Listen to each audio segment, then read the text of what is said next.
Mas antes da gente acabar, eu vou passar umas curiosidades. Fica à vontade aí para comentar, tá bom? Beleza. Vê só, o roteiro do filme já estava pronto desde 1977. O filme foi realizado em 84, né? 7 anos aí para poder produzir, né? E o Ed Murphy não era a primeira opção para o filme. Tiveram duas opções. A primeira era o Mickey Rourke, né, que chegou a assinar contrato para o filme, mas devido à demora do início das filmagens, ele caiu fora do projeto. Para quem não conhece, para quem não lembra, o Mickey Rourke apareceu nos anos 80 como uma grande promessa, como um dos grandes galãs, e ele fez 9 Semanas de Amor, fez também recentemente Homem de Ferro 2, Os Mercenários 1 com Stallone e Sin City com o Bruce Willis. Outra opção já era o Stallone, que mesmo com o roteiro já pronto de 1977, começou a mexer no roteiro para deixar do jeito dele. E o curioso também é que em um dos rascunhos do Stallone, o detetive Billy Rosewood, ele morria em uma cena de ação, mas também deu alguma coisa errada, o Stallone saiu. E durante as pesquisas eu vi que o Stallone aproveitou algumas coisas do roteiro e levou para o filme Stallone Cobra. Legal isso daí, né? Tanto que no segundo filme, né, ele chega até a ser homenageado, né, o Stallone.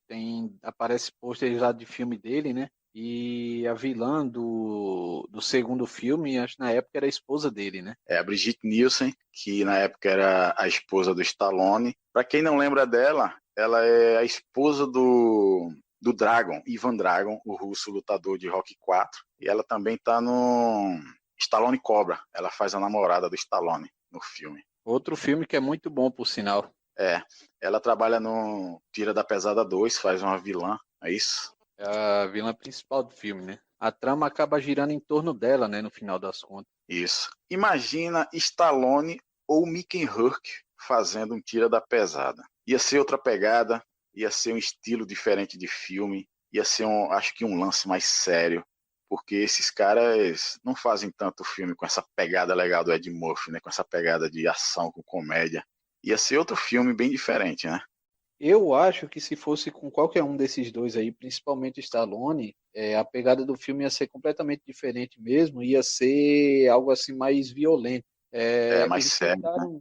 Eu acho que na época eles quiseram fazer essa pegada do humor com Ed Murphy, porque assim, o lugar onde é ambientado inicialmente, né, é Detroit, que é uma cidade bem violenta, né? Então, assim, os caras iam acabar levando essa violência daí de Detroit para Beverly Hills, assim, ao meu ver, né, da questão do Stallone. E ia Entendi. perder aquele alívio cômico, né, que dá, porque, querendo ou não, a gente vê que as situações, assim, trata de tema delicado, né, tráfico, coisa bandidagem de modo geral, né, são temas, assim, que são, de certa forma, pesados, que até hoje, né, a polícia tem que estar lidando com isso. E o Ed Murphy, a presença dele no filme trouxe esse alívio cômico aí para o filme e tratou de um assunto sério de uma maneira assim que dá para a galera entender e ainda se divertir, né, assistindo o filme. Isso, ia ser um filme completamente diferente, porque também a linha do Mickey Rourke, né? Mesmo ele na época fazendo alguns romances, os filmes que ele fazia na linha policial eram bem violentos, entendeu? E em 2006 foi lançado um jogo de PlayStation 2, Beverly Hills Cop, reunindo algumas das cenas marcantes da trilogia. Jean, eu não entendo de jogo, não sou muito chegado a videogame, jogo alguma coisa com meu menino futebol. Sei que você manja muito do assunto, mas eu fui olhar esse jogo na internet do Beverly Hills Cop e, bicho, muito ruim, cara. Muito ruim. O bonequinho, não sei nem se chama bonequinho, do Ed Murphy. Horrível, não parece nada com o Ed Murphy. Parece. Muito ruim. Eu não conhecia, né, o jogo. Na verdade, eu fiquei sabendo da existência dele por conta justamente do podcast, né, da gravação do podcast. Então, eu não conhecia o Aham. jogo a princípio e daí eu fui dar uma olhada e realmente isso aí que você falou dá para se confirmar. Os gráficos do jogo, para a época, por ser PlayStation 2, parece ser gráfico de PlayStation 1. O jogo podia seguir aí mais ou menos a linha de alguns jogos de 007 da época, que aparecia Uhum. o boneco inteiro, né? Aparecia o personagem inteiro, e daí você andava com ele para um lado, para o outro. De repente podia colocar até fazer um negócio mais ou menos na pegada do GTA, né? Que já tinha GTA naquela época. Se eles fizessem um jogo mais ou menos parecido aí com GTA, já que eles pegaram assim algumas partes da trilogia, né? Então dava para ter Uhum. feito uma coisa grande, assim, uma coisa maior, tipo, baseada em Bem fase. feita, né? Dava para fazer, montar, né, de fato aí os três filmes num jogo só, né? Colocar as fases assim para passar, dava sossegado para fazer. Muito ruim os gráficos também, né? Além do jogo. Eu não entendo muito, mas achei horrível. A galera já percebeu aí que Jean manja de videogame, de jogos. E ele tem um canal bem legal no YouTube. Manda o endereço aí, Jean, pra galera se inscrever e conhecer teu canal. Pode entrar lá e pesquisar lá pro jogador rabugento, tá lá. É, jogador rabugento. Eu sou rabugento mesmo, não tem para onde fugir não. Até minha mulher e minha filha falam, não tem jeito. Ultimamente, assim, né, devido à pandemia aí, tá meio complicado, né? Tô tendo que fazer muita coisa aí, muito na correria, então não tô atualizando com tanta frequência, mas pode entrar lá que tem bastante conteúdo lá para curtir, viu? E tem coisa nova chegando. Outra curiosidade é que a Netflix, junto com a Paramount, tem projeto para fazerem o quarto filme da franquia Um Tira da Pesada, também com Ed Murphy. O Ed Murphy que também está vindo aí com a sequência de Um Príncipe em Nova York, já está tudo certo. E breve, eu acho que também está saindo o quarto filme de Um Tira da Pesada. Vamos esperar aí, né, e torcer para que dê tudo certo aí e que o filme possa seguir pelo menos aí a mesma linha, né, que traga aquela essência, né, que a gente já sentiu desde o primeiro filme, que mantenha esse padrão de qualidade, né? Também foi planejada uma série para Um Tira da Pesada depois do segundo filme, mas o Ed Murphy não topou na época e preferiu um terceiro filme ao invés da série. Interessante isso, né? Eu não sei se a série teria funcionado, né? Eu acho que provavelmente a série ia acabar estragando com a franquia.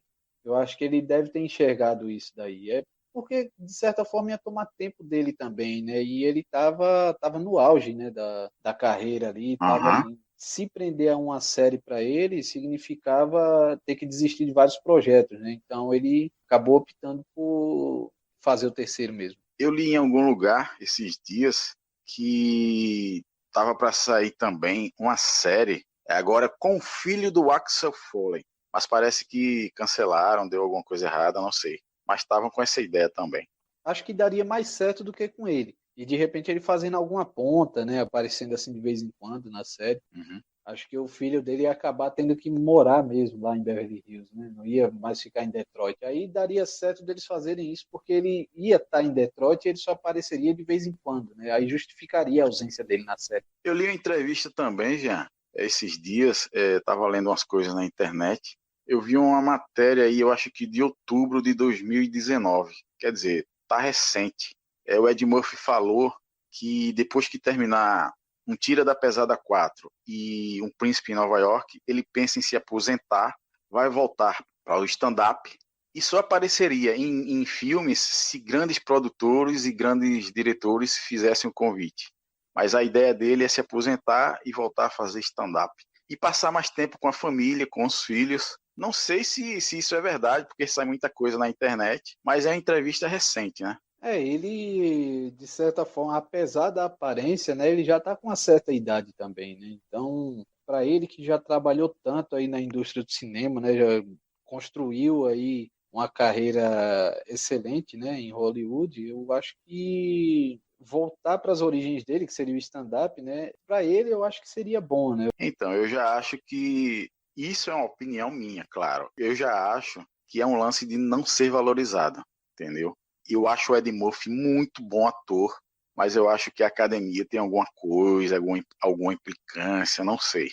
Porque desde Dreamgirls de 2006, filme que você até já citou aí, o Ed Murphy não fazia nada de expressão, de grandioso no cinema, a não ser emprestar a voz ao burro do Shrek.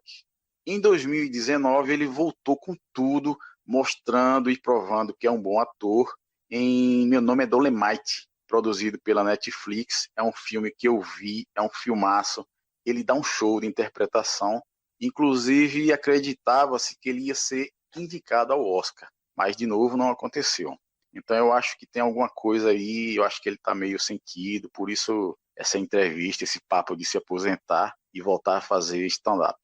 De repente pode até ser, né? A verdade é que a Hollywood, assim, quando tem essas indicações, é meio complicado a gente entender qual que é os critérios, né, que eles utilizam para poder indicar algum filme, né? Mas Ed Murphy, Uhum. assim como outros atores mais antigos, vamos supor, como Adam Sandler mesmo, que é um cara que atua bastante tempo, eu acho que eles deveriam, assim, como o Adam Sandler fez, né, o Ed Murphy ele poderia fazer os próprios filmes, né, produzir, dirigir, né, vir com uma ideia, apresentar a ideia, de repente, para um serviço de streaming, né, o próprio Netflix ou a Amazon, e apresentar um projeto, de repente fazer um contrato aí por ele mesmo, entendeu? E não por algum estúdio grande aí pegar, contratar ele, porque infelizmente, se a gente olhar para os dias de hoje, como que está o cinema, os filmes na pegada do que ele fazia antes, né, tá extinto o gênero, né? Hoje em dia não tem Poucas mais. pessoas fazem hoje em dia, né, Jean? Poucas pessoas Exatamente. fazem hoje em dia. É, o gênero de filme assim que ele fazia, que o Jim Carrey fazia, é muito difícil a gente ver, é muito raro. E quando sai, a gente mal escuta falar, né? A gente vê essas grandes produções aí que estão fazendo, né? Mas hoje em dia está voltado o cinema aí mais para os super-heróis, essas coisas, né? Então, esses gêneros aí que fizeram sucesso nos anos 80, nos anos 90, tá um pouco apagado, né? Mas seria uma boa, de repente, trazer isso daí para ver se dava para reacender, né? Mas o que seria essa ausência desses filmes? Talentos? Atores com o carisma do Ed Murphy, do Jim Carrey, seria a falta de interesse nesses filmes, porque eu acho que esses filmes vendem muito e a galera gosta muito sim. Não sei o que é que está faltando. Eu acho que produtor tem, roteirista bom tem. Eu acho que o que está faltando, né, é justamente isso daí, é talento, porque não basta só o cara ser ator, né? O cara tem que fazer você sentir o personagem. A gente gosta do filme quando a gente sente aquilo que o personagem está passando, como se realmente fosse uma pessoa ali, como se aquilo dali fosse uma história real, como se a ficção fosse real. O que o Ed Murphy fazia, cara, é sem igual. Não tem comparação, né? A gente olha hoje em dia, a gente tenta achar, digamos assim, esse cara daqui, esse ator, ele vai ser o futuro Ed Murphy. A gente não vê isso daí. A gente vê no futebol, esse daqui é o futuro Pelé, mas a gente não vê no cinema, esse daqui é o futuro Ed Murphy. Até porque não basta ser ator para fazer esses estilos de filme. Tem que ter o carisma, tem que saber fazer humor, tem que ser engraçado. Não é todo mundo que vai conseguir ter essa pegada do Ed Murphy,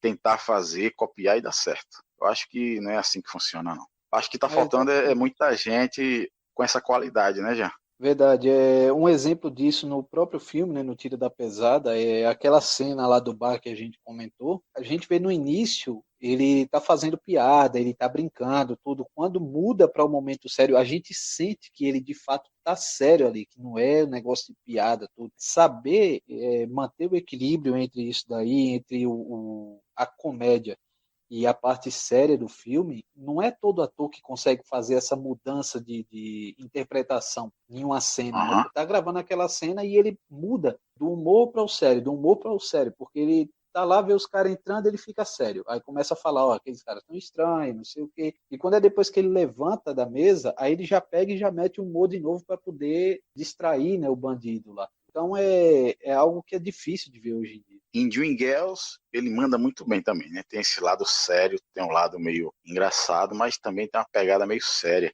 Em Meu Nome é Dolemite, o filme é baseado numa história real e ele manda muito bem também. Tem um lado sério, tem um lado cômico e você vê a qualidade do ator.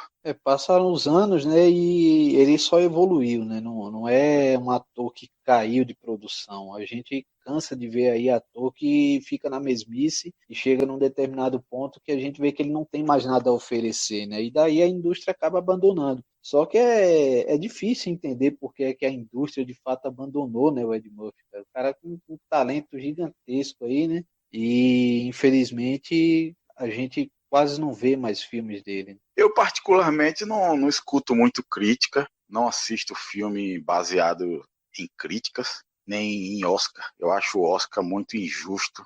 Tem muita gente boa que deveria ter sido já premiada e não foi. Que eu acho injusto. Eu acho que, não sei, deve ter alguma coisa ali. Tem muita gente boa que é marcada, que é esquecida injustamente, entendeu? Mas vai entender, né? A gente vê aí vamos tirar por um exemplo aí, né, o Leonardo DiCaprio. O cara foi indicado aí, acho que 7 vezes para o Oscar, desde 94, se não me engano, como ator coadjuvante. Ele foi indicado aí, foi 7 vezes indicado, ele ganhou uma vez. Toda vez ele era indicado, todo mundo falava que ele era o favorito, e ele nunca ganhava. Eu não sei nem porque foi que deram, acho que deram o Oscar para ele, porque ninguém aguentava mais, estava todo mundo falando, né? Foi o Regresso, né, que ele acabou ganhando o Oscar. Isso. Então, assim, a gente vê que tem realmente atores que são indicados ao Oscar, que tem aqueles critérios lá que eles usam para poder escolher e tudo, mas quando chega na hora, o ator que merece acaba não recebendo. Então a gente vê que a indústria mesmo do cinema, de fato, ela é bem injusta, né? E por conta disso, grandes atores aí meio que ficam na geladeira, né? Falando em Leonardo DiCaprio, se você for ver a filmografia dele, bicho, tem trabalhos dele de início de carreira muito bons. O cara vem mandando muito bem desde criança, bicho, desde adolescentezinho. Tem 2 filmes dele que eu vou destacar aqui, que ele interpreta de uma forma o Diário de um Adolescente, que ele faz um drogado, um viciado, e O Despertar de um Homem, que ele trabalha com Robert De Niro. O cara manda muito bem desde cedo e demorou muito para ganhar o Oscar. Mas vamos deixar Leonardo DiCaprio para lá, né? Jean, vamos encerrar. Falamos tudo sobre um Tira da Pesada, mandamos todas as curiosidades, comentamos. Acho que a galera gostou. Foi uma honra, um prazer ter você aqui fazendo esse meu primeiro podcast. Quero tê-lo aqui de volta várias vezes para a gente comentar outros filmes. E foi um prazer, cara. Você será sempre bem-vindo aqui. Eu que agradeço o convite aí. Eu espero que os ouvintes aí curtam bastante, que escutem mais de uma vez, para poder pegar os detalhes, né? Porque assistam o filme, escutem o podcast, vocês vão pegar tudo isso aí que a gente está falando. Mas eu agradeço aí o convite de coração mesmo. É meu primeiro contato, né, com a gravação de podcast e foi bem satisfatório assim para mim, uma experiência única. Valeu aí pelo convite. Eu também. Meu primeiro podcast, nunca tinha feito. Olha, uma salva de palmas. Trabalharam muito bem. Vocês trabalharam bem. Me emocionaram. Agora eu quero que vocês descansem. Tá tudo sob controle. Descansem e deixem comigo que eu resolvo tudo. Tá na hora da cerveja. Vão pra casa e curtam a cerveja. Espero também que a galera goste, tenha gostado, espalhem para os amigos, compartilhem. Se tiverem escutando no canal, se inscrevam. Toda semana tem novidades, tem vídeos com altas dicas de filmes e séries. E é isso aí.